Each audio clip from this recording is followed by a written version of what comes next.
গল্প শুনুন সঙ্গে বাপন চ্যানেলে আপনাদের স্বাগত। আজকের গল্প অজেয় রায়ের লেখা হাবুর বিপদ। প্রথমে লেখক সম্পর্কে কয়েকটা কথা আমরা জেনে নিই। বাঙালি শিশু সাহিত্যের জগতে অজেয় রায় জন্মগ্রহণ করেছিলেন 1934 খ্রিস্টাব্দে এবং পরলোক গমন করেন 2008 খ্রিস্টাব্দে। অজেয় রায় এক অত্যন্ত পরিচিত ও জনপ্রিয় নাম। বিশেষ করে ছোটদের জন্য রোমাঞ্চকর অ্যাডভেঞ্চার এবং বিজ্ঞানভিত্তিক গল্প লিখে তিনি পাঠকদের মনে জায়গা করে নিয়েছিলেন। অজেয় রায় জন্মগ্রহণ করেছিলেন শান্তিনিকেতনে। শোনা যায় তার নাম রেখেছিলেন স্বয়ং রবীন্দ্রনাথ ঠাকুর। বিশ্বভারতীতে পড়াশোনা শেষ করে তিনি কিছুদিন শিক্ষকতা করেন এবং পরবর্তীতে বিশ্বভারতী কৃষি অর্থনীতি গবেষণা কেন্দ্রে কাজ করেন। শিক্ষকতা করার সময় ছাত্রছাত্রীদের মুখে মুখে বানিয়ে গল্প বলতে বলতেই তাঁর গল্প লেখার অনুপ্রেরণা জাগে। পরবর্তীকালে সত্যজিৎ রায় ও লীলা মজুমদারের সান্নিধ্যে এসে তিনি পুরোদমে লেখালেখি শুরু করেন। ছোটদের বিখ্যাত পত্রিকা সন্দেশ, আনন্দমেলা, শুকতারা, কিশোর ভারতী ইত্যাদিতে তার লেখা নিয়মিত প্রকাশিত হতো। তার সৃষ্ট জনপ্রিয় গোয়েন্দা ও সাংবাদিক চরিত্রের নাম দীপক রায়।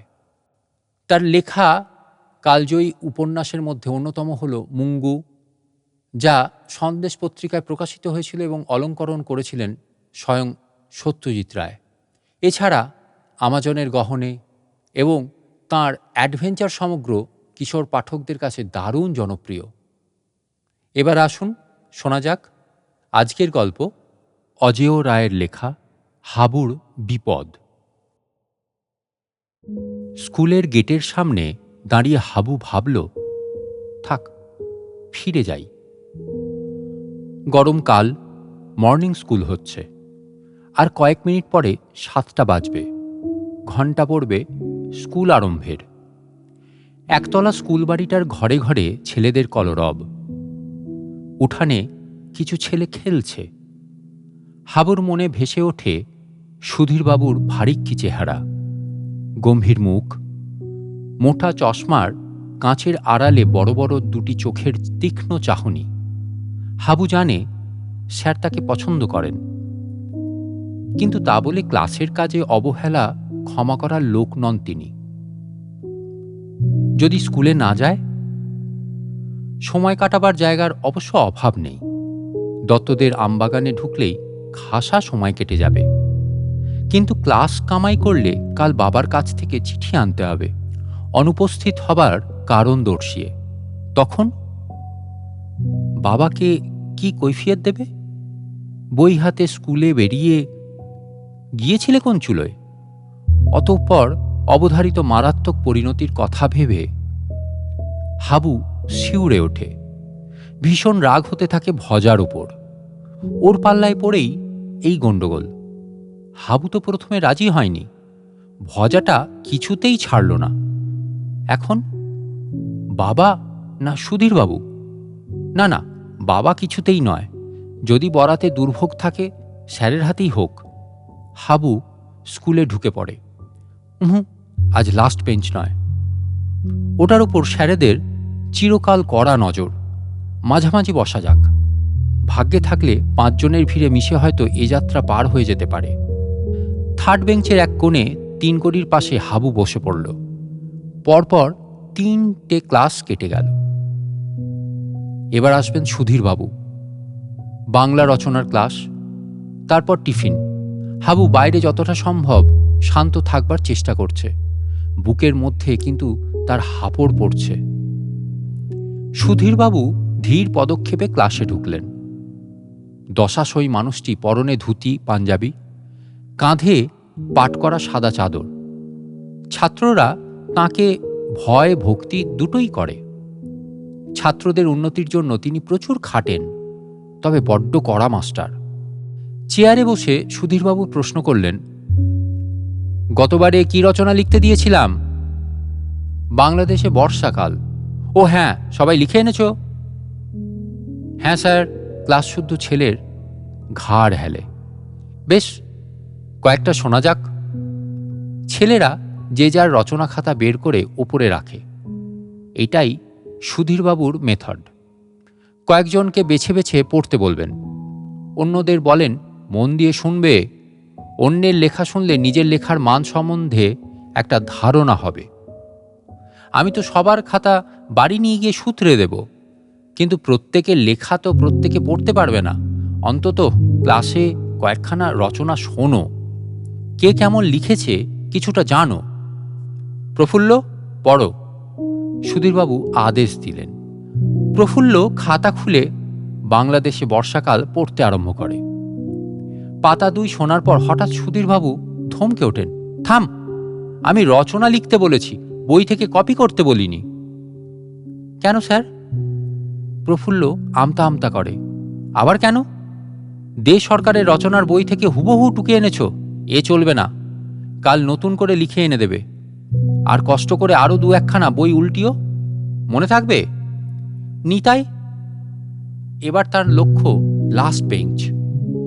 নিতাই নাম করা ফাঁকিবাজ। প্রথমটা ভান করল যেন শুনতেই পায়নি। নিতাই, আমাকে বলছেন স্যার? হ্যাঁ, ক্লাসে আর কটা নিতাই আছে? পড়ো। নিতাই মুখ নিচু করে দাঁড়িয়ে রইল। কি হলো? আগে লিখতে পারিনি। কেন? আগে সময় পাইনি, মায়ের অসুখ। ও, তোমায় বুঝি মায়ের সেবা করতে হয়েছে? 2 দিদি কি করছিল? আগে বারবার ডাক্তার ডাকা, ওষুধ আনা করতে হয়েছে কিনা? বাবার মোটে সময় নেই, তাই।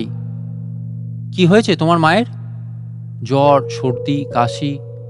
তা এখন কেমন আছেন? জ্বর ছেড়েছে, আজ ভাত খেয়েছেন। মিথ্যাবাদী! সুধীরবাবুর গর্জনে সারা ক্লাস কেঁপে ওঠে। গতকাল তোমার মাকে দেখেছি গোসাই বাড়িতে কীর্তন শুনছেন। দাঁড়িয়ে থাকো ওই কোণে, টিফিনেও বেরোবে না, দাঁড়িয়ে থাকবে। কালকেই তোমার রচনা চাই। এই নিয়ে পরপর 2 দিন হলো। ফের যদি রচনা আনতে ভুল হয় তাহলে তোমার কপালে দুঃখ আছে। মনে থাকবে? মনে থাকবে। মনে থাকবে সুধীরবাবুর একটি মুদ্রা দোষ। মনে থাকুক না থাকুক তিনি সবাইকে বলে যান, মনে থাকবে। প্রশান্ত। ফার্স্ট বয় প্রশান্ত খাতা বাগিয়ে বুক ফুলিয়ে উঠে দাঁড়ায়। বেশ দীর্ঘ রচনা, সুন্দর গুছিয়ে লেখা। বর্ষার বর্ণনায় কয়েকটা তালমাফিক কবিতার উদ্ধৃতিও হয়েছে। সুধীরবাবু মন দিয়ে শোনেন। তবে ছেলেরা লক্ষ্য করে স্যারের কপালের মাঝখানে একটি ভাঁজ, অর্থাৎ তিনি বিশেষ সন্তুষ্ট নন। ওই ভাঁজ তার চিহ্ন। প্রশান্তের পাঠ শেষ হলে সুধীরবাবু বললেন, ভালো হয়েছে, তবে আরেকটু মৌলিক হওয়া উচিত। শুধু রচনার বইগুলোর উপর নির্ভর করবে কেন? চাই নিজস্ব ভাব, ভাষা, নিজের অভিজ্ঞতার বর্ণনা। তবেই রচনায় প্রকৃত সাহিত্যিক মূল্য আসবে। মনে থাকবে।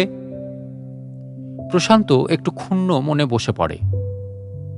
সুধীরবাবুর সন্ধানী দৃষ্টি ঘুরছে। হাবুলচন্দ্র।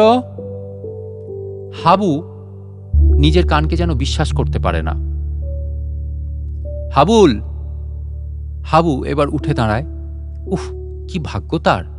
পড়ো তোমার রচনা। হাবু একটু ইতস্তত করে কয়েকবার ঢোক গেলে। আহ, দেরি করছো কেন? হাবু হাই বেঞ্চে রাখা বই খাতাগুলোর উপর থেকে একটা খাতা তুলে নিল। খাতা খুলে নাকের সামনে মেলে ধরে একটুক্ষণ তাকিয়ে রইল।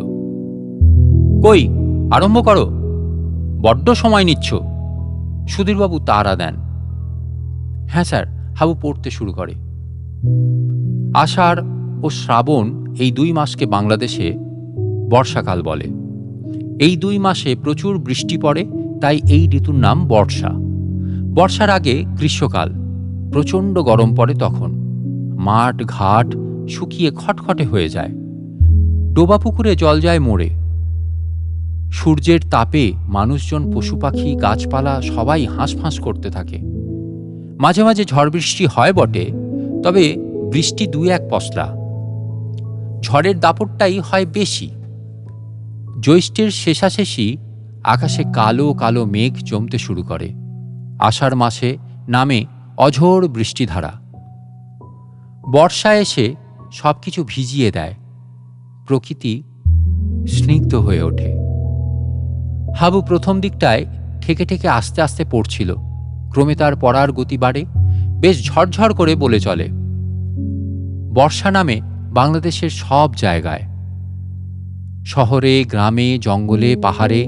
শহরে বর্ষা কোনোদিন দেখিনি, তবে গ্রামে থাকি কিনা তাই প্রতি বছরই বর্ষাকালে গ্রামের অবস্থা কেমন হয় বেশ জানি। দেখতে দেখতে মজে যাওয়া পুকুর, ডোবা, খাল, বিল জলে ভরে ওঠে। রাস্তাঘাট হয় কাদা প্যাচপ্যাচে, চলতে ফিরতে তখন ভারী অসুবিধা। কাগজে পড়েছি শহরের রাস্তা টাস্তা ভালো, কাদা হয় না, কিন্তু সেখানেও রাস্তায় জল জমে। কাগজে ছবি দেখেছি কলকাতায় কোথাও কোথাও 1 কোমর জল দাঁড়িয়েছে, লোকে নৌকো চালাচ্ছে। এই তিনকড়ি, মুখ নামাও, সুধীরবাবু ধমকে ওঠেন। তিনকড়ি হাঁ করে হাবুর খাতার পানে চেয়েছিল, তৎক্ষণাৎ ঘাড় নামায়। হাবুও চমকে পড়া বন্ধ করে। তারপর? সুধীরবাবু চেয়ারে হেলান দিয়ে আরাম করে বসেন। হাবু আরম্ভ করতে একটু দেরি করে, খাতার উপর চোখ রেখে দাঁড়িয়ে থাকে। কি হলো? নিশ্চয়ই নিজের হাতের লেখা নিজেই পড়তে পারছে না। না, বকে বকেও হাতের লেখার উন্নতি করা গেল না ছেলেটার। সুধীরবাবু ভাবেন। হাবু আবার পড়ে। তবে বর্ষাকালে চাষিদের ভারী ফুর্তি। বৃষ্টি ভালো হলে চাষ ভালো হবে, অনেক ফসল উঠবে ঘরে। যে বছরে বৃষ্টি কম হয় সেবার তাদের মাথায় হাত। বাগদিপাড়ার রামু অনাবৃষ্টির বছরে আমাদের গোলা থেকে ধান নিয়ে যায়, নইলে যে তার ছেলে বউ না খেতে পেয়ে মরবে। বেশি বৃষ্টির আবার বিপদ আছে, নদীতে বন্যা হয়। আগের বছর আমাদের গাঁয়ের পাশে খরস্রোতা নদীতে বান ডাকল, দুপাশের মাঠ ভেসে গেল, কত শস্য ক্ষেত ডুবে নষ্ট হলো। গাঁয়ের মধ্যেও জল ঢুকে এসেছিল, ছোট ছোট অনেক মাটির ঘর পড়ে গেল। মাঝরাত্রে বান এসেছিল, ভাগ্যিস দুলে মাঝি হাঁক দিয়ে ডেকে সব্বাইকে সাবধান করে দিল, নইলে অনেকে ভেসে যেত। আমাদের বাড়িতে অনেক পরিবার এসে আশ্রয় নিয়েছিল সে রাতে। সুধীরবাবু মন দিয়ে শোনেন। খাসা লিখেছে, বইটইয়ের ধার ধারেনি, সব নিজের অভিজ্ঞতা। ভাষ্যটিও সুন্দর। ছেলেটা চর্চা রাখলে বড় হয়ে নিঘাত সাহিত্যিক হবে। ফার্স্ট বয় প্রশান্ত পাশের ছেলেকে কনুই দিয়ে মৃদু খোঁচা মারছিল। শুনছিস? স্রেফ আবোল তাবোল।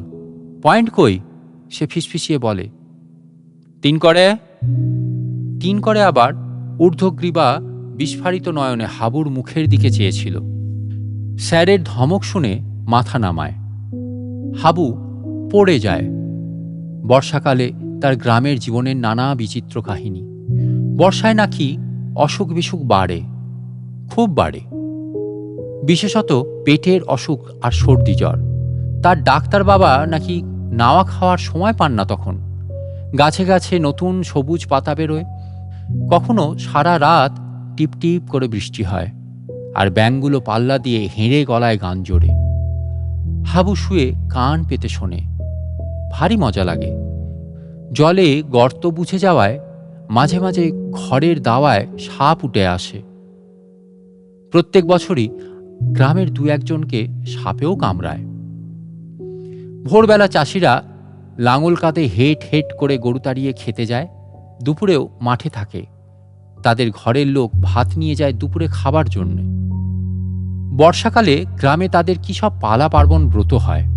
ওই সময় স্কুলে নাকি ছাত্র কম আসে, তাদের ক্ষেত্রে কাজ করতে হয়, তাই ছুটি নেয়।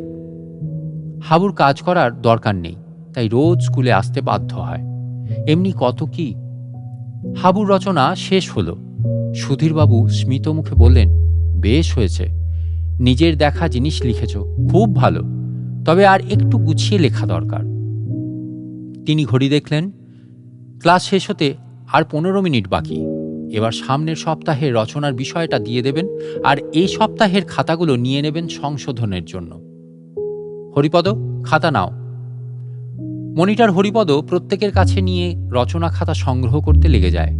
সুধীরবাবু ভাবেন, আসছেবারে কি রচনা দেওয়া যায় ঠিক আছে। দুর্গাপূজার পৌরাণিক আখ্যানটা বলে দেবেন ক্লাসে। স্যার, হাবু খাতা দিচ্ছে না।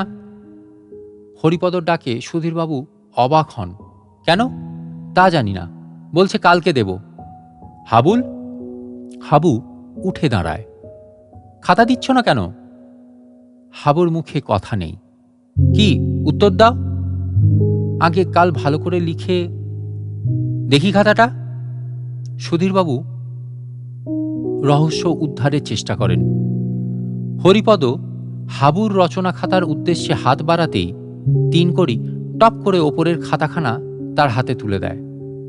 হরিপদ সেখানা স্যারের হাতে সমর্পণ করে। খাতার মলাটে চোখ বুলিয়েই তাঁর কাছে রহস্য পরিষ্কার হয়। গোটা গোটা করে লেখা বীজগণিত খাতা। ও, এই জন্য এত ধানাই পানাই?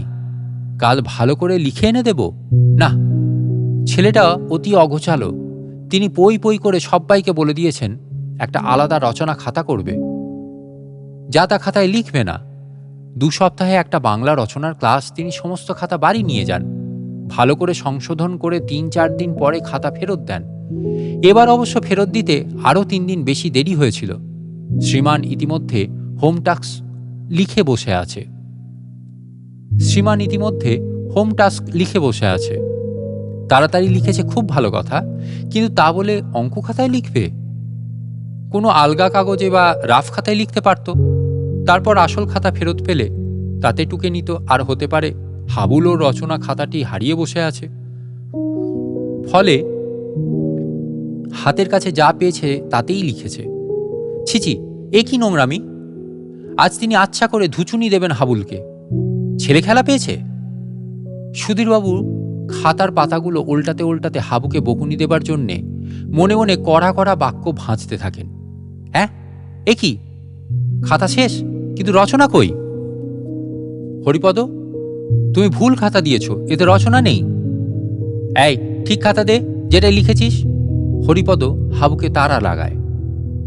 তিনকড়ি তাড়াতাড়ি বলে ওঠে, না স্যার, ওই খাতা দেখেই পড়েছে। হ্যাঁ, তাই তো। নীল মলাটে রবি ঠাকুরের ছবি ছাপা। তিনি পড়বার সময় লক্ষ্য করেছিলেন। সুধীরবাবু আর একবার পাতাগুলো সব উল্টে দেখেন, নেই। ব্যাপার কি? ম্যাজিক নাকি? তিনি কিরকম ঘাবড়ে যান। তিনি শুনলেন, ক্লাসের ছেলেরা শুনল, অত বড় লেখাটা পড়ল। হাবু, এই খাতা দেখেই পড়েছ? হ্যাঁ। হাবু ঘাড় নেড়ে সম্মতি জানায়। তবে লেখা কই? হাবু নীরব, নিষ্পন্দ। কি? উত্তর দাও। হাবু চুপ। তবে কি? সম্ভাবনাটা বিদ্যুতের মতো তার মস্তিষ্কে উদয় হয়। কিন্তু এ যে অবিশ্বাস্য। তবে কি? মানে তুমি কি লেখনি? বানিয়ে বানিয়ে বললে? হ্যাঁ স্যার, ক্ষীণ কণ্ঠে হাবুর উত্তর আসে। সুধীরবাবু হতভম্ব। তাঁর 20 বছরের মাস্টারি জীবনে এ সমস্যা একেবারে অভিনব, শোনেওনি কখনো। প্রথমেই তাঁর কান গরম হয়ে উঠল রাগে। কি আস্পর্ধা! বেমালুম ঠকালো আমাকে, বেয়াদব! কিন্তু সঙ্গে সঙ্গে দ্বিতীয় চিন্তাটা মাথায় আসে। চশমার পুরু কাচের ভিতর থেকে সুধীরবাবু বড় বড় চোখ দুটোর স্থির দৃষ্টি হাবুর উপরে নিবদ্ধ। শুধু হাবু নয়, গোটা ক্লাস কাঠ হয়ে আছে ভয়ে। হাবুর ভবিষ্যৎ ভেবে সবাই আতঙ্কিত। হাবু মনে মনে জপছে, হে ভগবান, যা হয় স্কুলে বাবার কানে যেন না পৌঁছয়। হে ভগবান, দয়া করো। তখন সুধীরবাবুর মাথায় ঘুরছে অদ্ভুত কাণ্ড। অতখানি রচনা সে বানিয়ে বানিয়ে বলে গেল, আর অমন সুন্দর করে! আশ্চর্য! সত্যি বলতে কি, তার ইচ্ছে করছে নেমে দিয়ে ছেলেটার পিঠ চাপড়ে বলেন, সাব্বাস! না, অতটা বাড়াবাড়ি করা ঠিক হবে না। ক্লাসে ডিসিপ্লিন রাখা তাহলে শক্ত হয়ে পড়বে। হয়তো এরপর থেকে প্রত্যেক ছেলে না লিখে বানিয়ে বলবার চেষ্টা করবে হাবুর দেখা দেখি। অবশ্য আর কারো ক্ষমতা নেই অমন বানায়, এমনকি ফার্স্ট বয় প্রফুল্লরও সাধ্য নেই। থমথমে মুখে গুরুগম্ভীর স্বরে সুধীরবাবু বললেন, কি লেখনি কেন? 2 সপ্তাহের মধ্যে সময় হলো না? আগে ভেবেছিলাম কাল সন্ধেবেলা লিখব। হাবু মিনমিন করে। কিন্তু গোপালপুরের মেলায় গিয়েছিলাম বিকেলে, ফিরতে রাত হয়ে গেল। এসে দেখি খেতে দিচ্ছে। খেয়ে উঠে পড়া বাবার বারণ, তাই। তা সোজাসুজি স্বীকার করলেই পারতে। ভেবেছিলাম করব। তারপর বুঝি বুদ্ধি জাগলো। না স্যার, হঠাৎ কেমন গুলিয়ে গেল। আর কখনো হবে না স্যার। হাবুর কণ্ঠে কান্নার আভাস। বেশ, মনে থাকে যেন। আর কাল আমার রচনা চাই। ঠিক যা যা বললে সব পরিষ্কার করে লিখে আনবে, মনে থাকবে। খাসা বলেছ। আপনারা শুনছিলেন গল্প শুনুন সঙ্গে বাপন চ্যানেলে আজকের গল্প অজেয় রায়ের লেখা হাবুর বিপদ। গল্পটি পড়লাম সন্দেশ পত্রিকার 1378 বঙ্গাব্দের বৈশাখ জ্যৈষ্ঠ সংখ্যা থেকে। গল্পটি ভালো লেগে থাকলে ভিডিওটিতে লাইক করে এবং চ্যানেলটিকে সাবস্ক্রাইব করে পাশে থাকবেন। আবার দেখা হচ্ছে পরবর্তী গল্পে। আজকের মতো টাটা।